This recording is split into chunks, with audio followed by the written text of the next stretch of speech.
I'm Jo Kadlecek, author of Woman Overboard, How Passion Saved My Life. If you ask anybody how they would define passion, we'll get a lot of different answers, eroticism or romance. Others will say passion is an adventure, or vocation or calling, or some will immediately say that it's an expression of creativity. But when you ask a priest or a minister, almost always you'll hear that it's linked to the Passion of Christ, to Holy Week. And so that's really interesting to me. How then do we look at all of those definitions in the context of the Passion of Christ? Because really, when you look at the word passion, its definition has evolved over the years. And in our culture today, the last thing most people would do would be to define it in terms of the Passion of Christ.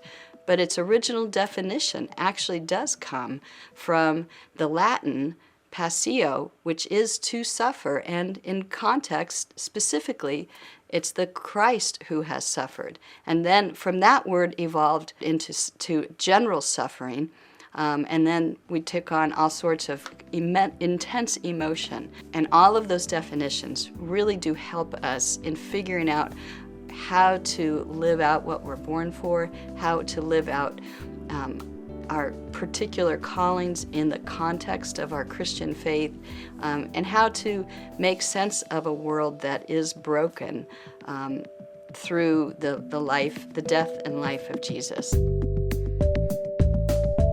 It quite naturally leads us into a sense of compassion as well. And that word is interesting because it means to suffer with, to come alongside. So it's not like we pursue our own passion for our own sake. It's always, especially if it's anchored in the Passion of Christ and in His suffering, we figure out what we're supposed to be doing. We walk with Christ, who experienced all of the things that we're experiencing, so that we can give back to others. We can be extensions of His grace and His passion. We can feel zealous about a lot of things even without knowing the Passion of Christ. But how does Christ's passion transform that zeal?